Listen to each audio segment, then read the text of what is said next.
اب ہم اللہ کے نام سے سورہ توبہ کا آغاز کر رہے ہیں۔ یہ سورہ مبارکہ تجزیے کے اعتبار سے قرآن حکیم کی مشکل ترین صورت ہے۔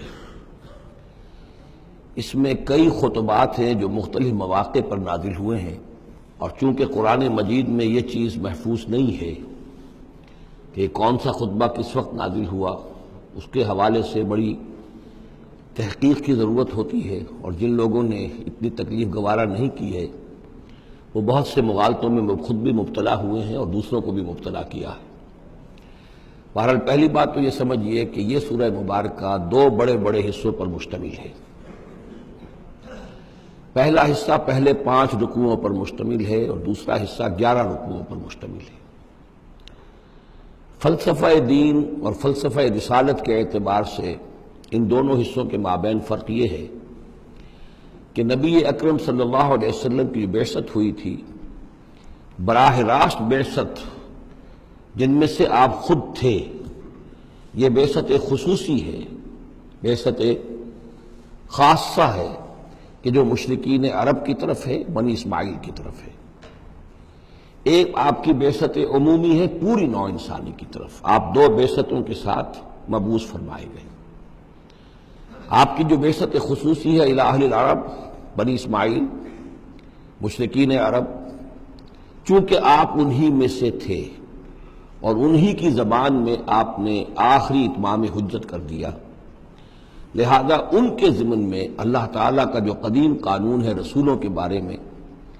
کہ اگر کوئی قوم اس کی طرف رسول بھیجا جائے اور وہ اتمام حجت کر دے اور پھر بھی وہ قوم تسلیم نہ کرے تو اس قوم کو ہلاک کر دیا جاتا تھا، عذاب استیصال۔ تو اس قوم کے حق میں تو یہ آخری فیصلہ جو ہے اللہ تعالیٰ کا اسی قانون کے تحت نافذ ہوا۔ اس آخری فیصلے کا جو معاملہ ہے وہ ہے جو پہلے 5 رکوعوں میں آیا ہے۔ یہ حضور صلی اللہ علیہ وسلم کی بعثت خصوصی سے متعلق ہے، اہل عرب کی طرف۔ البتہ چونکہ آپ کی بعثت عمومی ہے پوری نوع انسانی کے لیے، آپ نے جزیرہ نما عرب میں دین کو غالب کر دیا، قائم کر دیا، بعثت خصوصی کا تو گویا کہ آخری مقصد آخری درجے میں مکمل ہو گیا۔ لیکن یہ بعثت عمومی کے کام کا آپ نے آغاز فرمایا ہے صلح حدیبیہ کے بعد۔ آپ نے 7 ہجری تک کوئی مبلغ، کوئی داعی کہیں باہر نہیں بھیجا، جب تک کہ جزیرہ نما عرب میں اس حد تک کامیابی نہیں ہو گئی کہ قریش نے آپ کو تسلیم کر لیا اور آپ کے ساتھ صلح کی، تو جس کو کہ اللہ تعالیٰ نے انا فتحنا لک فتحا مبینا قرار دیا ہے، اس وقت تک آپ نے اپنی پوری توجہ، آپ نے پورا وقت، آپ نے ساری صلاحیتیں، اپنی قوتیں مرکوز رکھی ہیں جزیرہ نما عرب کے اندر۔ البتہ جب اس حد تک کام پورا ہو گیا سن 7 میں، سن 6 میں صلح حدیبیہ ہوئی ہے، تو اس کے بعد آپ نے نامہ بر بھیجے، اپنے خطوط بھیجے، قیصر کے نام بھیجا، کسریٰ کے نام بھیجا، مقوقس کے نام بھیجا، نجاشی بھی اب جو اس وقت تھا، وہ نجاشی جو ایمان لائے تھے فوت ہو چکے تھے، ان کی تو غائبانہ نماز جنازہ بھی حضور نے پڑھائی تھی۔ اب جو نجاشی تھے وہ مسلمان نہیں تھے، ان کے پاس بھی خط گیا۔ ان خطوط کے نتیجے میں سلطنت روما سے ایک ٹکراؤ شروع ہو گیا، غزوہ موتا ہوا اور اس کے بعد غزوہ تبوک۔ یہ جو 2 غزوات ہیں ان کا تعلق حضور کی بعثت عمومی سے ہے کہ اب بیرون ملک عرب آپ کی دعوت کا اور آپ کی اقامت دین کی جد و جہد کا دائرہ وسیع ہو رہا ہے۔ تو 11 رکوع اس سورہ مبارکہ کے اس سے بحث کر رہے ہیں، وہ غزوہ تبوک کے گرد ہیں۔ ان میں سے 4 رکوع وہ ہیں کہ جو غزوہ تبوک کے لیے ذہنی تیاری کے لیے، اور اس کے بعد کچھ آیات وہ ہیں کہ جو تبوک جاتے ہوئے اور تبوک سے واپسی پر نازل ہوئی، اور کچھ حصہ وہ ہے جو تبوک سے واپس آ کر نازل ہوا۔ وہ تو ہیں 11 رکوع جو 6 سے شروع ہو کر 16 تک جائیں گے مسلسل۔ البتہ پہلے 5 رکوع وہ ہیں کہ جن میں اندرون جزیرہ نما عرب، اندرون ملک آپ کے جو مشن تھا اس کی تکمیل کا جو آخری مرحلہ تھا اس کا اعلان ہو رہا ہے۔ اب یہ جو 5 رکوع ہیں ان میں بھی ایک عجیب تقسیم ہے۔ ان میں 2 رکوع وہ ہیں کہ جو سن 8 ہجری میں فتح مکہ سے قبل نازل ہوئے، ان میں تیار کیا گیا ہے مسلمانوں کو فتح مکہ کے لیے کہ وہ نکلیں، اور ساری رد و قدا ہو رہی ہے کچھ لوگوں کی طرف سے، کچھ منافقین کی طرف سے، کچھ سادہ دل مسلمانوں کی طرف سے، نیک دل مسلمانوں کی طرف سے،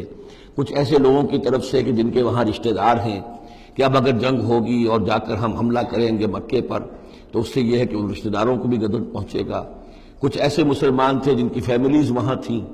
اور انہیں اندیشہ تھا کہ وہ کہیں جب یہ چکی پیسے گی تو کہیں گندم کے ساتھ گھن بھی نہ پس جائے۔ تو ایک رد و قضا ہے جو ان 2 رکوعوں میں آپ کو ملے گی کہ جو نازل ہوئے ہیں سن 8 میں فتح مکہ سے قبل، اور 3 رکوع وہ ہیں کہ جو نازل ہوئے ہیں سن 9 میں ذی قعدہ کے بعد۔ اور یہ جب کہ فتح مکہ ہو چکا، اس سال حضور نے حج نہیں کیا، پھر اگلے سال آپ نے بھی دوبارہ حج نہیں کیا، لیکن آپ نے ایک قافلہ بھیج دیا تھا کہ وہ جائے، اور اس کے امیر کی حیثیت سے حضرت ابوبکر صدیق رضی اللہ تعالیٰ عنہ تھے امیر الحج۔ لیکن جب وہ قافلہ روانہ ہو چکا تھا ذی قعدہ سن 9 میں، تو پھر وہ آیات نازل ہوئیں کہ جو 3 رکوعوں پر مشتمل ہیں، جن میں آخری اعلان کیا گیا ہے کہ اب آئندہ یہاں کوئی مشرک حج کے لیے نہیں آئے گا۔ سن 9 کا حج وہ مشترک تھا، اس میں اہل ایمان بھی تھے اور اہل شرک بھی تھے، مشرکین مکہ بھی تھے، ان کو بھی اجازت تھی۔ اور وہاں اعلان کیا گیا کہ آئندہ مشرکین کے ساتھ اللہ کا کوئی معاہدہ نہیں ہے، اور ایک مہلت دی جا رہی ہے اتنے وقت معین کی، اس کے اندر یا تو وہ اسلام لے آئیں اور یا ان کا قتل عام ہو جائے گا۔ یہ سخت ترین آیات ہے قرآن مجید کی کہ جو اس حصے میں نازل ہوئی ہیں، لیکن اس کا فلسفہ سمجھ لیجئے، یہ قائم مقام ہے اس عذاب استیصال کے جو عذاب قوم نوح پر آیا، قوم ہود پر آیا، قوم صالح پر آیا، قوم شعیب پر آیا، سدوم اور عمورہ کی بستیوں پر آیا، آل فرعون پر آیا۔ وہ اب مشرکین عرب پر اس لیے آنا ضروری تھا کہ ان کی طرف حضور بھیجے گئے، انہی کی زبان میں کتاب اتار دی گئی، ان پہ اتمام حجت ہو گیا، حق مبرہن ہو گیا۔ اب اگر وہ ایمان نہیں لا رہے ہیں تو عذاب استیصال کے مستحق ہو چکے ہیں۔ البتہ یہ کہ انہیں پہلی قسط جو دی گئی عذاب کی وہ تو غزوہ بدر کی شکل میں تھی، اب آخری یہ ہے کہ چیلنج کر دیا گیا کہ اب اتنی مدت کے اندر اگر تم ایمان لے آؤ گے تو تمہاری خیریت ہے، نہیں لاؤ گے تو تمہیں قتل کر دیا جائے گا۔ اور اس میں خود بخود امپلائڈ تھی یہ بات کہ اگر تم نہ ایمان لانا چاہو نہ قتل ہونا چاہو تو جزیرہ نما عرب کو خیر بات کہہ کے چلے جاؤ، جہاں سینگ سمائے چلے جاؤ، اب عرب میں نہیں رہ سکتے۔ اس جزیرہ نما عرب کو پاک کر دیا جائے گا شرک سے۔ تو 2 رکوع وہ 3 یہ، اب اس میں ایک اور کمپلیکیشن ہے، یہ 2 رکوع پہلے اور 3 رکوع بعد میں، ترتیب زمانی تو یہ ہے، ان 3 رکوعوں کا ایک رکوع پہلے نکال کے لے آیا گیا ہے۔ جیسے میں نے کہا تھا کہ سورہ انفال میں ایک آیت جو تھی کہ جو بڑی اہم تھی اور جو بڑی یوں سمجھیے کہ ایک حساس مسئلے پر تھی کہ مال غنیمت کا کیا ہوگا، اس کو پہلے لے آئے، حالانکہ اس کا اصل حکم، اس کی اصل بحث جو ہے وہ سورت کے اندر چل رہی ہے، جا کے وسط میں آ رہی ہے۔ اسی طریقے سے قرآن کا اسلوب ہے کہ جو خاص بہت اہم شے تھی، اگرچہ وہ ان 3 رکوعوں سے متعلق ہے جو بعد میں نازل ہوئے ہیں، لیکن ان کو سب سے پہلے صورت میں رکھ دیا گیا ہے۔ تو گویا کہ پہلے 5 رکوع بھی 3 حصوں میں ہیں۔ پہلا رکوع جو 6 آیات پر مشتمل ہے،